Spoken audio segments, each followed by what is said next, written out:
مرحبا حبايب قلبي، شلونكم؟ شلون الصحة؟ وإن شاء الله زينين وإن شاء الله بصحة وسلامة. اليوم راح أسوي وياكم سباكيتي بالدجاج والخضروات، عشاء طيب وسهل لذيذ وشوية سلطة كلش طيب.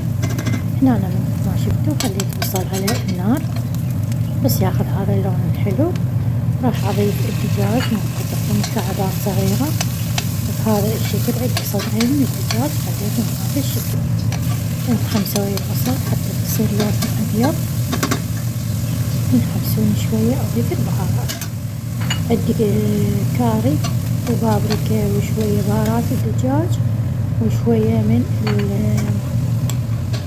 الأوريجانو. هنا أنا خليت فلفل ألوان وخليت ثوم مهروس بهذا الشكل. راح أعطيه خمسة ويا الدجاج تعطي نكهة كلش حلوة بهذا الشكل. طبعا هسه راح أضيف جزر، أنا ما عندي جزر طازج، خليت جزر مجمد عندي مبوش بهذا الشكل. خليت لقطعة من عنده. هسه خليت خاشوقتين معجون الطماطم راح أعطيهم خمسة كل زين حتى تطلع ريحة المعجون بهذا الشكل. راح أخلي كوب من ماي عليهم حتى ينحمسون يستوون يسبكون سوية.